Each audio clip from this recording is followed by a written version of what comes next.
اب اس ربی کو دیکھیں، یہ دراصل کیا ہے؟ یہ دراصل ہے یا ربی. تو یہاں پر یا بھی محذوف ہو جاتا ہے اور یا متکلم بھی محذوف ہو جاتا ہے. آپ کو یاد ہے نا، یہ پوائنٹ میں آپ کو پوری تفصیل سے سمجھا چکی ہوں. چلیے اب اس ارینی کو دیکھتے ہیں یہ کیا ہے. دیکھیں میں آپ کو پڑھا چکی ہوں. فعل ثلاثی ہے رعا، اور پھر اس کا مضارع کیا ہوگا؟ دیکھیں اس کا مضارع دراصل ہوتا ہے یرعا.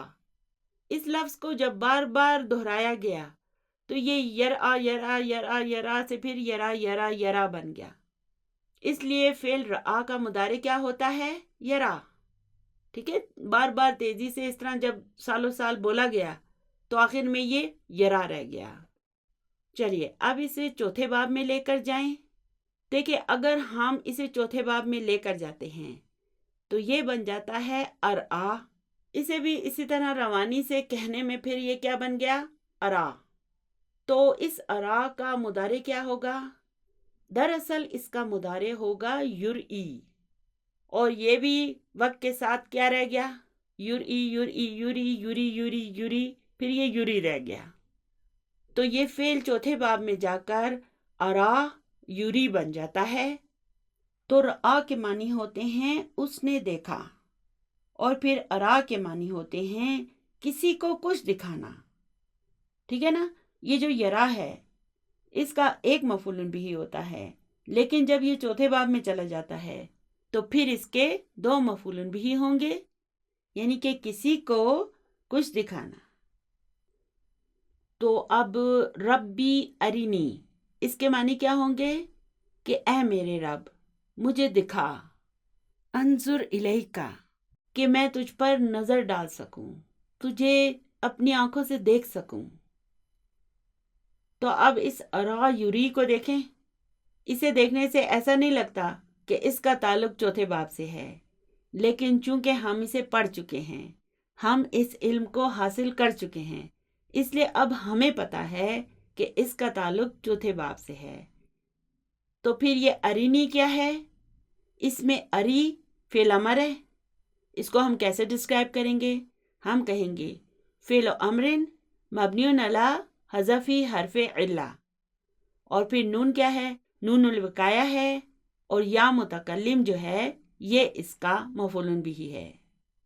یعنی کہ اب یہاں پر یہ اری کیا ہے؟ یہ طلب ہے، اور انظر یہ جواب طلب ہے. چلیے اب اس ارینی میں شرط کو شامل کریں تو یہ کیا بن جائے گا؟ ان ترینی. دیکھیں نا، تری کو جب ہم مجزوم کریں گے تو اس کے آخر کے حرف علت کو ہمیں حذف کرنا پڑے گا، تو پھر یہ رہ جائے گا تری. پھر اس کے بعد جب ہم نون الوقایہ اور یا متکلم کو مفعول بھی کے طور پر لگائیں گے تو یہ بن جائے گا ترینی. ان ترینی. دیکھیں الحمدللہ یہ سب جو ہے نا یہ آپ کی محنت کا نتیجہ ہے. جو محنت آپ نے بک 1 اور بک 2 میں صرف کی تھی یہ اس کا پھل ہے. اسی محنت کی وجہ سے آج الحمدللہ آپ یہ سب سمجھ پا رہے ہیں. دیکھیں شروع میں جب آپ انہیں پڑھ رہے تھے تو آپ انہیں اس طرح ایکسپلین نہیں کر سکتے تھے. اکثر گرامر کی کتابوں میں یہ سب پوائنٹ شروع میں ہی آ جاتے ہیں، جس کی وجہ سے لوگوں کو عربی زبان بہت مشکل محسوس ہوتی ہے، اور اسی وجہ سے اکثر لوگ عربی گرامر سے بیزار ہو جاتے ہیں. لیکن ڈاکٹر عبدالرحیم صاحب کی کتابوں کی یہی خصوصیت ہے کہ آپ کو یہ سب کچھ سٹیپ بائی سٹیپ اور ایک سسٹمیٹک طریقے سے سکھایا جاتا ہے، اور یہی وجہ ہے کہ ابھی آپ انہیں آسانی سے سمجھ پا رہے ہیں. دیکھیں نا، ہم نے بک 2 میں مزید فی افعال کو بالکل نہیں پڑھا تھا، اور ہم نے کیا کیا تھا؟ ہم نے اپنی پوری توجہ کو فعل ثلاثی پر ہی مرکوز رکھا تھا، کیونکہ ایک مرتبہ اگر آپ فعل ثلاثی کے ہر پہلو میں ماہر ہو جائیں گے نا تو باقی سب آپ کے لیے بے حد آسان ہو جائے گا. اور اب بک 3 کے 16ویں سبق سے ہم کیا کریں گے؟ ہم مزید فی افعال کو سیکھنا شروع کر دیں گے. دیکھیں مزید فی کی ہر ایک فارم کے لیے ہمیں پورا ایک سبق پڑھایا جائے گا. تو چونکہ آپ ابھی فعل ثلاثی میں ماہر ہو چکے ہیں، اس لیے انشاءاللہ تعالی آپ کو یہ سب بہت دلچسپ اور آسان محسوس ہوگا. پھر آگے لکھا ہے کما جاء فی سورۃ الاعرافی، جیسا کہ سورہ اعراف میں آیا ہے آیت نمبر 143 میں۔ تو چلیے اب آگے ایک حدیث آ گئی ہے، فی حدیثی ابن عباس رضی اللہ عنہما۔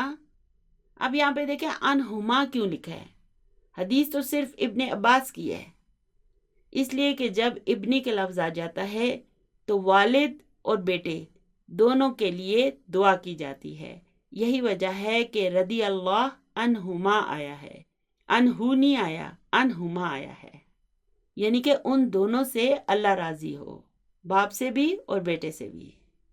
چلیے اب آگے ہے احفظ اللہ، ملا کے پڑھیں اسے، احفظ اللہ یحفظ کا، یعنی تم اللہ کی حفاظت کرو، وہ تمہاری حفاظت کرے گا۔ ٹھیک ہے، اس کے لفظی معنی یہ بنتے ہیں۔ تو اس سے کیا مراد ہے؟ اس سے مراد یہ ہے کہ تم اللہ کے احکام کی حفاظت کرو، یعنی کہ ان پر عمل کرو، ان کا خیال کرو، اس کے حقوق ادا کرو، تو وہ تمہاری حفاظت کرے گا۔ چلیے اب اس میں ان کو شامل کریں، ان تحفظ اللہ، آگے ہے احفظ اللہ تجدہ تجاہک، یہ تجاہ کیا ہے؟ تجاہ ظرف و مکان ہے، اور پھر یہ کا کیا ہے؟ یہ اس کا مضاف الیہ ہے، یعنی تمہارے سامنے، یعنی کہ تم اللہ کی حفاظت کرو، اس کے احکام کی، اس کے حقوق کی حفاظت کرو۔ تجدہ، تم اسے پاؤ گے، تجاہک، اپنے سامنے، یعنی اپنے ساتھ پاؤ گے۔ یہاں پر سامنے سے مراد اپنے ساتھ ہے، یعنی کہ تم اللہ تعالیٰ کے حقوق کی حفاظت کرو، اس کے احکام کی حفاظت کرو، ان پر عمل کرو، ان کا خیال کرو، تو تم اسے اپنے ساتھ پاؤ گے۔ رواہ ترمذی، یہ روایت کس میں ہے؟ ترمذی شریف میں ہے۔ تو چلیے اب یہاں پر شرط کو شامل کریں، تو یہ کیا بن جائے گا؟ ان تحفظ اللہ۔ چلیے اب آگے چلتے ہیں۔ چلیے اب اگلا سوال ہے، اکمل کل جملۃ مما یاتی بالفعل المکتوب امامہا۔ تو یہ اکمل کیا ہے؟ یہ فعل ہے اکملا یکملو، اور پھر اس کا فعل امر ہوگا اکمل، یعنی کہ مکمل کریں۔ تو اس کے معنی ہوں گے کہ دیے گئے ہر جملے کو اس کے سامنے لکھے ہوئے فعل کے ساتھ مکمل کریں۔ تو اب یہ ہیں جملے اور ان کے سامنے یہ فعل ہے۔ چلیے پہلا جملہ ہے قف، کیا لکھیں ہم؟ دیکھیں اس اشتری کو جب ہم مجزوم کریں گے تو اس کے آخر کے یا کو ہمیں حذف کرنا پڑے گا، تو یہ بن جائے گا اشتری۔ قف اشتری کتابن، یعنی کہ رکو، میں ایک کتاب خریدوں گا۔ تو پھر یہاں پر قف کیا ہوگا؟ یہ طلب ہوگا، اور اشتری جواب و طلب۔ چلیے اب اس میں حرف و شرط ان کو شامل کریں، تو یہ ہو جائے گا ان تقف اشتری کتابہ کا، یعنی کہ اگر تم رکو تو میں ایک کتاب خریدوں گا۔ چلیے اب اگلے جملے میں ہمارے پاس فعل ہے اقولو۔ دیکھیں اس اقولو کو جب ہم مجزوم کریں گے تو پھر ہم اس کے لام پر سکون لگا دیں گے، تو اس کے واو پر بھی تو سکون ہے۔ التقاء ساکنین کو ختم کرنے کے لیے ہم کیا کریں گے؟ ہم اس کے اس حرف علت کو حذف کر دیں گے، تو مجزوم ہو کر یہ کیا بن جائے گا؟ اقل۔ ٹھیک ہے، تعال اقل لک شیئا، یعنی کہ رکو، میں نے تمہیں کچھ کہنا ہے۔ چلیے اب اس میں شرط کو شامل کریں، تو یہ ہو جائے گا ان تتعالی اقل لک شیئا، یعنی کہ اگر تم آؤ تو میں تم سے کچھ کہوں گا۔ ٹھیک ہے، اب اس میں شرط آ گئی۔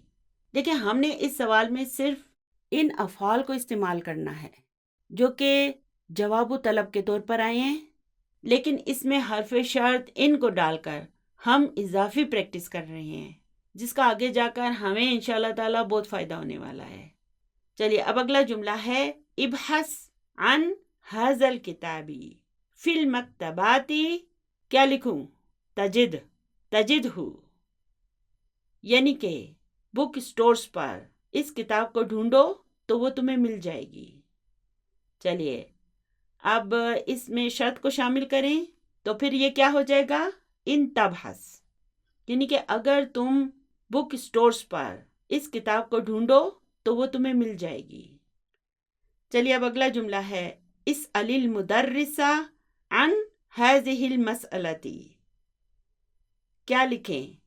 یشرح، یشرح ہا، یہ ہا کس کے لیے آیا ہے؟ مسئلہ کے لیے۔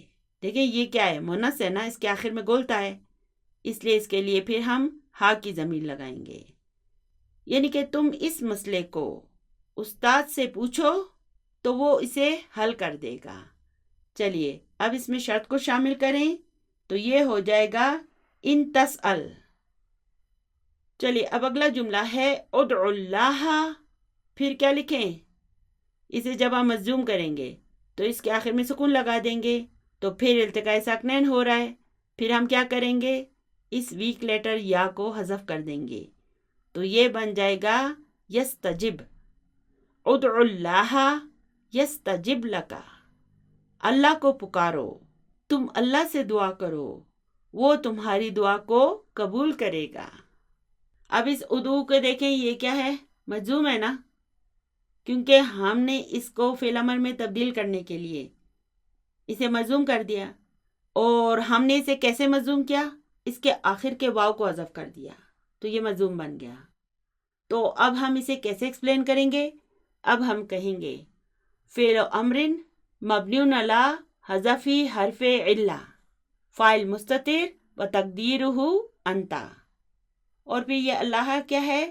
یہ اس کا مفعول بھی ہے، یعنی کہ تم اللہ کو پکارو، تم اللہ سے دعا کرو، یستجب لکا، وہ تمہاری دعا کو قبول کرے گا۔ چلیے اب اس میں شرط کو شامل کریں تو یہ ہو جائے گا ان تدعوا اللہ۔ چلیے اب اگلے سوال پر چلتے ہیں۔ ہاتی ثلاثۃ امثلۃ للجزم بالطلب، تو اب ہم نے طلب کے لیے مجزوم فعل مضارع کی 3 مثالیں دینی ہیں، تو چلیے ہم پہلا جملہ کہتے ہیں قف نسأل هذا الرجل عن العنوان، یعنی کہ رکو، ہمیں اس آدمی سے پتہ پوچھنا چاہیے۔ چلیے اب دوسرا جملہ ہم کہتے ہیں تعال نأکل، یعنی کہ آؤ ہم کھائیں۔ چلیے اب اگلا جملہ ہم کہتے ہیں قم نمشی، یعنی کہ اٹھو ہم چلتے ہیں، یا اٹھو کہ ہم چلیں۔ تو یہ آسان سی کچھ مثالیں تھیں۔ چلیے اب اگلے سوال پر چلتے ہیں۔ تأمل الامثلة الآتیة للندبۃ واکمل الناقصہ، اس ندبتی کے کیا معنی ہیں؟ تکلیف، افسوس، یعنی کہ دی گئی افسوس کی مثالوں پر غور کریں، اور واکمل الناقصہ، اور جو نامکمل ہیں انہیں مکمل کریں۔ چلیے اب پہلا لفظ ہے رأسی۔ دیکھیں عربی زبان میں درد، افسوس یا تکلیف کے اظہار کے لیے ہم کیا کرتے ہیں؟ دیکھیں اگر ہم نے اپنے سر کے درد کے لیے کہنا ہے تو ہم کیا کریں گے؟ تو ہم رأسی کے اس یا متکلم کو حذف کر دیں گے اور اس سے پہلے وا لگا دیں گے۔ اس وا کے معنی کیا ہوتے ہیں؟ ہائے ہائے، اور پھر اس یا متکلم کو حذف کر کے الف اور ہا پر سکون لگا کر اسے لکھ دیں گے، تو یہ بن جائے گا ورأساہ، یعنی ہائے میرا سر۔ جیسے کسی کے سر میں درد ہے تو وہ کہتا ہے ہائے میرا سر، ہائے میرا سر، تو اس ہائے کے لیے ہم کیا کریں گے؟ شروع میں وا لگا دیں گے اور پھر اس یا متکلم کو حذف کر کے الف اور ہا پر سکون لگا کر اسے لکھ دیں گے، تو یہ بن جائے گا ورأساہ۔ اب ہاتھ میں درد ہو تو پھر ہم کیا کہیں گے؟ یدی ہے نا، یعنی میرا ہاتھ، تو ہم کیا کریں گے؟ اس یا متکلم کو حذف کر دیں گے اور اس کی جگہ الف اور ہا لگا دیں گے اور اس کے شروع میں وا لگا دیں گے، تو یہ بن جائے گا وا یدہ، یعنی کہ ہائے میرا ہاتھ۔ پھر آگے ہے بطنی۔ بطنی کسے کہتے ہیں؟ میرا معدہ، میرا پیٹ۔ اسے ہم کیا کہیں گے؟ وا بطنہ، وا بطنہ، ہائے میرا پیٹ، ہائے میرا پیٹ، یعنی کہ پیٹ میں درد ہو تو پھر ہم یہ کہیں گے۔ اچھا، اگر مثلاً آپ کا دوست ہے بلال، اس سے کوئی تکلیف ہوگی، کوئی مسئلہ ہو گیا ہے، تو آپ کیا کہیں گے؟ واہ بلالہ، واہ بلالہ۔ چلیے اب ہے قلبی، یعنی کہ میرا دل۔ اسے ہم کیا کہیں گے؟ واہ قلبہ، ہائے میرا دل۔ چلیے اب آگے ہے ظہری، میری کمر۔ اسے ہم کہیں گے واہ زہرا، ہائے میری کمر، ہائے میری کمر، بہت درد ہو رہا ہے۔ چلیے اب آگے ہے عینی، میری آنکھ۔ کیا کہوں میں؟ واہ عینہ، ہائے میری آنکھ۔ چلیے اب آگے ہے سنی، یعنی کہ میرا دانت۔ کیا کہوں؟ واہ سنہ، ہائے میرا دانت۔ چلیے اب آگے ہے رجلی، میرا پاؤں۔ واہ رجلہ، ہائے میرا پاؤں۔ اب آگے لکھا ہے آہی، آہن۔ اسم فعل مضارع، یعنی کہ مضارع کا یہ ایک اسم فعل ہے، بمعنی، جس کے معنی ہوتے ہیں اتوجع۔ اب یہ کون سا فعل ہے؟ توجع یتوجع، یعنی اس کا تعلق کس باب سے ہے؟ باب تبسم سے۔ اور اس کے معنی کیا ہوتے ہیں؟ مجھے درد ہے، مجھے تکلیف ہے۔ مبنی علی الکسر، یعنی کہ یہ اسم فعل جو ہے یہ مبنی علی کسرہ ہوتا ہے، اس کے آخر میں کسرہ ہوتی ہے، لیکن جب ہم اس پر وقف کریں گے تو ہم کہیں گے آہ۔ وفاعلہ ضمیر مستتر وجوباً تقدیرہ انا، یعنی کہ اور اس کا فاعل مستتر ضمیر ہوتا ہے۔ وجوباً کے کیا معنی ہے؟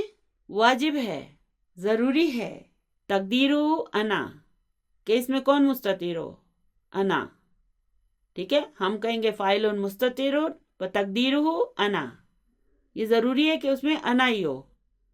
ہم ہائے میرا سر کہیں گے، اگر کسی دوسرے کے سر میں درد ہو تو پھر ہم یہ جملہ استعمال نہیں کریں گے۔ جس کو درد ہوتا ہے نا وہ خود چیخ رہا ہوتا ہے۔ یہ درد کی حالت یا تکلیف کی حالت کے اظہار کے لیے ہم خود اپنے لیے کہیں گے، ٹھیک ہے؟ اس لیے ہمیشہ اس میں انا کی ضمیر مستتر ہوگی، ضروری ہے کہ انا کی ضمیر مستتر ہو اس میں، ٹھیک ہے؟ تو اگر آپ نے بلال پر افسوس کرنا ہے تو آپ پھر اس کا نام لیں گے، واہ بلالہ، واہ بلالہ، ہائے بلال، ہائے بلال۔ بلال بیچارے کو کچھ ہو گیا ہے۔ چلیے اب آگے چلتے ہیں، پھر تمارین آ گئی۔ چلیے اب پہلا سوال ہے ہاتی جمع الکلمات الاتیتی، یعنی دیے گئے الفاظ کی جمع بتائیں۔ چلیے پہلا لفظ ہے وفدن، یعنی کہ وفد، ڈیلیگیشن۔ اس کا کیا ہوگا؟ وفودن، جیسے ہم نہیں کہتے بیوتن، شیوخن، ضیوفن، اسی وزن پر اس کی جمع ہوگی وفودن۔ چلیے اب اگلا لفظ ہے غلافن، یعنی کہ کور، غلاف۔ اس کی جمع کیا ہوگی؟ غلفن یا اغلفتن۔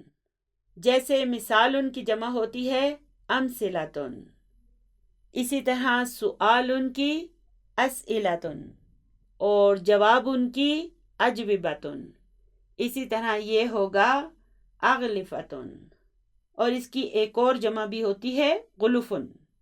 چلیے اب اگلا لفظ ہے طعامن، یعنی کہ کھانا۔ اس کی جمع ہوگی اطعمتن، اغلفتن کی طرح یہ ہوگا اطعمتن۔ آگے ہے جارن، یعنی کہ ہمسایہ۔ اس کی جمع ہوگی جیرانن، جیرانن۔ چلیے اب اگلا لفظ ہے جدارن، یعنی کہ دیوار۔ اس کی جمع ہوگی جدورن۔ چلیے اب آگے لفظ ہے شفتن، یعنی کہ ہونٹ۔ اس کی جمع ہوگی شفاتن۔ چلیے اب آگے ہے مریدن، یعنی کہ بیمار۔ اس کی جمع ہوگی مرضا، مرضا۔ چلیے اب آگے ہے ہاتی مفرد الاسماء الآتیتی، تو اب یہاں پر جمع لکھی ہوئی ہے، ہم نے ان کا مفرد بتانا ہے۔ تو پہلا لفظ ہے اجوبتن، یعنی کہ جوابات، اس کا مفرد کیا ہوگا؟ جوابن۔ چلیے اب آگے ہے قدامہ، یعنی کہ پرانے، اس کا واحد کیا ہوگا؟ قدیمن۔ پھر آگے ہے زوارن، یعنی کہ ملاقاتی، اس کا واحد ہوگا زائرن، زائرن۔ چلیے اب اگلا سوال ہے ہاتی مضارع الافعال الآتیتی، اب یہاں پر ماضی لکھا ہوا ہے، ہم نے ان کے مضارع بتانے ہیں۔ پہلا فعل ہے لبسا، یعنی کہ اس نے لباس پہنا، اس کا مضارع ہوگا یلبسو۔ چلیے اب ہے کسلا، یعنی کہ وہ سست ہوا، اس کا مضارع ہوگا یکسلو، کسلا یکسلو۔ چلیے پھر آگے ہے فراغا، یعنی کہ فارغ ہونا، خالی ہو جانا، اکیلے ہو جانا، تو اس کا مضارع ہوگا یفرغو، فرغا یفرغو۔ چلیے اب آگے ہے سخرہ منہ، دیکھیں فعل سخرہ کے ساتھ ہمیشہ من آئے گا۔ سخرہ منہ کے معنی ہوتے ہیں اس نے اس کا مذاق اڑایا، تو اب سخرہ کا مضارع کیا ہوگا؟ یسخرو، اب ہم لکھیں گے یسخر منہ۔ چلیے اب آگے ہے غرضا، یعنی کیل ٹھوکنا، اس کا مضارع ہوگا یغرزو۔ چلیے اب اگلا فعل ہے حزینہ، یعنی کہ وہ غمگین ہوا، اس کا مضارع ہوگا یحزنو۔ دیکھیں اگر فعل ماضی کے عین کلمہ پر کسرہ ہو تو 99% امکان ہے کہ یہ باب سمیہ ہے، اس لیے اس کے مضارع کے عین کلمہ پر فتح آئے گی، حزینہ یحزنو۔ چلیے اب آگے ہے اشرکا باللہ، یعنی کہ اس نے اللہ کے ساتھ شرک کیا۔ اشرکا جو ہے اس کا تعلق کس باب سے ہے؟ چوتھے باب سے۔ چلیے اس کو مضارع میں تبدیل کریں، یشرکو باللہ۔ چلیے اب اگلا لفظ ہے استجابہ، یعنی کہ قبول کرنا، اس کا مضارع کیا ہوگا؟ یستجیبو، استجابہ یستجیبو۔ اچھا آپ مجھے بتا سکتے ہیں کہ اس کا مصدر کیا ہوگا؟ اس کا مصدر ہوگا استجابتن۔ چلیے اب آگے ہے یجرت تمرینان الشفویان الآتیانی۔ دیکھیں آپ کو ایسا نہیں لگ رہا کہ جیسے عربی کے ان الفاظ میں کوئی موسیقی چھپی ہوئی ہے؟ عربی زبان کتنی میوزیکل ہے۔ چلیے تو اب اس یجرا کو دیکھیں، یہ کیا ہے؟ یہ فعل ہے اجرا یجری، اور پھر یجرا کیا ہے؟ یہ اس یجری کا مجہول ہے، اس کے مضارع کا مجہول ہے، یعنی اس کے معنی ہیں کہ زبانی مشق کرائی جائے۔ یہ استاد کے لیے نوٹ ہے کہ وہ اس مشق کو زبانی اسٹوڈنٹس کو کرائے۔ چلیے اب اس کا پہلا جز ہے یقول الطالب لزمیلہ، یعنی کہ طالب علم اپنے کلاس فیلو سے کہے ارینی کتابہ کا۔ اب اس میں دیکھیں اری کیا ہے؟ فعل امر ہے، اور نی یہ اس کا مفعول بھی ہے، اور کتابہ یہ اس کا مفعول بھی نمبر 2 ہے۔ میں نے آپ کو کہا تھا نا کہ یہ اری جو ہے اس کے 2 مفعول بھی ہوتے ہیں، تو اب یہاں پر یہ اس کا مفعول بھی نمبر 1 ہے، اور کتابہ مفعول بھی نمبر 2 ہے، وہو مضاف، اور کا اس کا مضاف الیہ ہے، یعنی کہ تم مجھے اپنی کتاب دکھاؤ۔ اسی طرح اس کتابہ کا کی جگہ ہم ساعتہ کا کہہ سکتے ہیں، قلمہ کا کہہ سکتے ہیں، ٹھیک ہے؟ تو اسٹوڈنٹس ایک دوسرے کے ساتھ اس طرح پریکٹس کریں کہ مجھے اپنی کتاب دکھاؤ، مجھے اپنی گھڑی دکھاؤ، مجھے اپنا پین دکھاؤ، ٹھیک ہے؟ اس طرح بول کر آپ عربی زبان کی پریکٹس کریں گے، ٹھیک ہے؟ یہ اسٹوڈنٹس کے لیے۔ چلیے اب آگے ہے یقول الطالب لضمیرہ مشیرا الی طالب آخر، یعنی ایک طالب علم دوسرے طالب علم کی طرف اشارہ کرتے ہوئے اپنے کلاس فیلو سے کہے اریہی دفترہ کا اب یہاں پہ بھی اری کو دیکھیں، یہ کیا ہے؟ یہ فعل امر ہے، اور فاعل کہاں ہے؟ اس میں جو انتا کی ضمیر مستتر ہے وہ اس کا فاعل ہے، اور ہی کیا ہے؟ یہ اس کا مفعول بہ نمبر 1 ہے، اور دفترا یہ مفعول بہ نمبر 2 ہے، وہو مضاف، اور کا اس کا مضاف الیہ ہے، یعنی کہ تم اسے اپنی کاپی دکھاؤ۔ اسی طرح پھر ہم ساعتہ کا اور کتابہ کا بھی اس کے آخر میں لگا سکتے ہیں۔ تو جب آپ فارغ ہوں تو اس طرح سے ان جملوں کی پریکٹس کریں۔ تو الحمدللہ ابھی ہمارا یہ سبق بھی مکمل ہو گیا ہے اور اس کی تمارین بھی مکمل ہو گئی ہے۔ چلیے ابھی ہمارے پاس کچھ ٹائم ہے، ایسا کرتے ہیں کہ اس ٹائم میں اپنے اگلے سبق کی کچھ تیاری کر لیتے ہیں۔ تو آپ ایسا کریں کہ اپنی نوٹ بک میں ان جملوں کو نوٹ کر لیں۔ اوپر آپ نے لکھنا ہے دخول الفائی علی جواب الشرطی۔ اب آپ لکھیں اسمیت طلبیت وبجامد وبما ولن وبقد وبتنفیس۔ تو یہ ٹوٹل کتنی چیزیں ہیں؟ پہلا ہے جملہ اسمیہ، دوسرا جملہ طلبیہ، نمبر 3 ہے وبجامد، نمبر 4 ہے وبما، نمبر 5 ہے وبلن، نمبر 6 ہے وبقد، اور نمبر 7 ہے وبتنفیس۔ تو جملہ اسمیہ کا تو آپ کو پتہ ہے، لیکن پھر یہ جملہ طلبیہ کیا ہوتا ہے؟ تو جملہ طلبیہ میں طلب ہوتی ہے، اور اس طلب میں کون کون سی چیزیں شامل ہوتی ہیں؟ فعل و امر، لام و امر، استفہام اور لا الناہیہ۔ اور وبجامدن کے کیا معنی ہیں؟ فعل جامد، جامد افعال میں ہم نے لیسا کو پڑھ لیا ہے، اور پھر عصا بھی اس میں شامل ہے۔ پھر وبما کے معنی کیا ہیں؟ جس میں نفی کی جائے۔ وبلن، یہ لن کا حرف کس کے لیے استعمال ہوتا ہے؟ جی ہاں، یہ بھی نفی کے لیے استعمال ہوتا ہے۔ اور وبقد کے کیا معنی ہیں؟ حرف و تحقیق، قد کیا ہے؟ حرف و تحقیق ہے۔ اور وبتنفیس کے معنی کیا ہیں؟ سوفا اور سین جو شروع میں آتے ہیں نا، اسے تنفیس کہا جاتا ہے۔ دیکھیں ان تمام چیزوں کا استعمال ہم سبق نمبر 15 میں کریں گے، لیکن میں کیا کر رہی ہوں؟ میں آپ کو ابھی سے اس کی ایک جھلک دکھا رہی ہوں۔ دیکھیں یہ جملہ جو ہے نا، یہ ہمارے کورس میں شامل نہیں ہے، لیکن چونکہ میرے استاد کو ان کے استاد نے یہ سکھایا تھا، اور اس کی وجہ سے انہیں آگے جا کر بہت آسانی ہوئی تھی، اس لیے انہوں نے ہمیں بھی یہی نصیحت کی کہ آپ بھی اپنے اسٹوڈنٹس کو یہ سکھائیں۔ انشاءاللہ تعالیٰ یہ جملہ آگے جا کر میں آپ کو سنگنگ کے ذریعے بھی یاد کراؤں گی، جس کا فائدہ یہ ہوگا کہ یہ آپ کو کبھی نہیں بھولے گا۔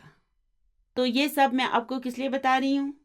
اس لیے کہ جب جواب و شرط ان میں سے کوئی چیز بھی ہو، ٹھیک ہے، یہ جو 7 چیزیں آپ کو میں نے بتائی ہیں نا، ان میں سے کوئی ایک چیز بھی اگر جواب و شرط میں ہو تو جواب و شرط میں فا آئے گا۔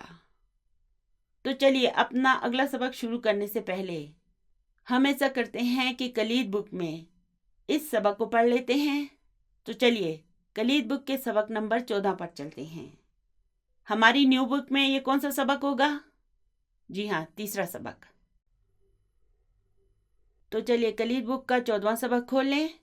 یہاں پر لکھا ہے اس سبق میں ہم مندرجہ ذیل مسائل سیکھتے ہیں۔ نمبر 1 ہے اذا۔ تو اذا کے معنی کیا ہوتے ہیں؟ جب یا اگر۔ یہ ایک اسم ظرف ہے، لیکن ساتھ ہی اس میں شرط کا معنی بھی پایا جاتا ہے۔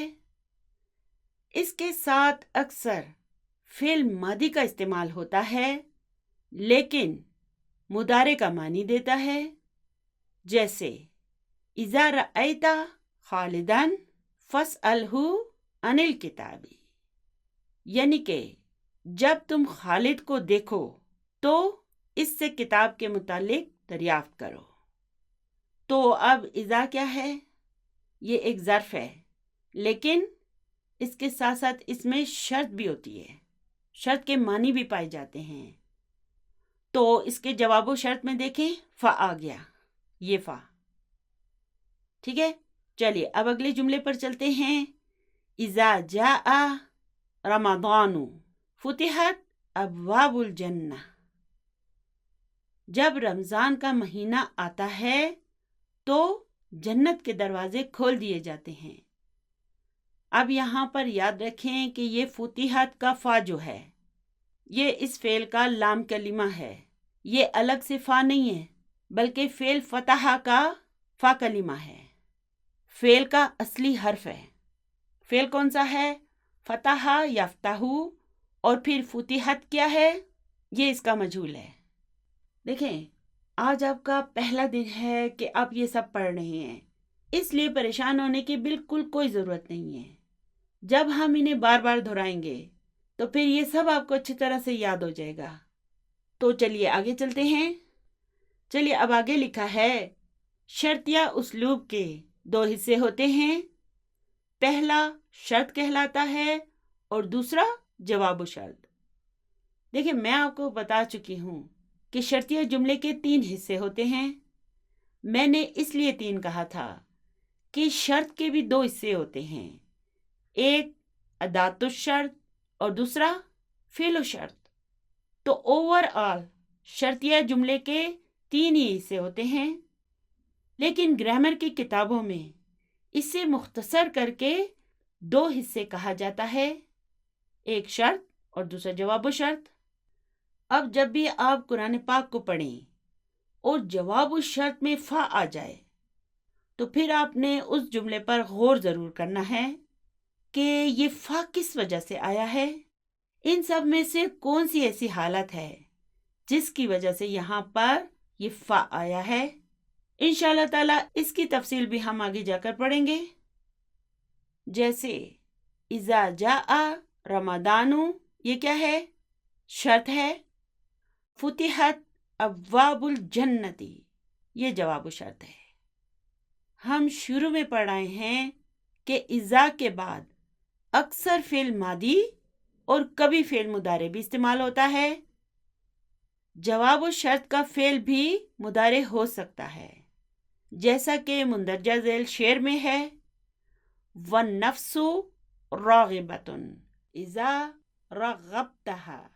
نفس کو چھوٹ دی جائے تو وہ مزید طلبگار رہتا ہے. وَإِذَا تُرَدُّ إِلَىٰ قَلِيلٍ تَقْنَعُ، اور اگر کم کی طرف لوٹایا جائے تو قناعت کر لیتا ہے. اس جملے کی تفصیل ابھی میں آپ کو نہیں بتاؤں گی، اس کی تفصیل انشاءاللہ تعالی ہم سبق میں پڑھیں گے. یہ انشاءاللہ تعالی ہمارے سبق میں بھی آئے گا. آج کا ہمارا سبق بس یہیں تک تھا.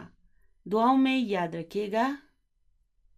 اللہم اہدنی لأحسن الاخلاق لا یہدی لأحسنها الا انت. سبحان ربک رب العزت عما یصفون وسلام علی المرسلین والحمد للہ رب العالمین. جزاکم اللہ خیرا کثیرا.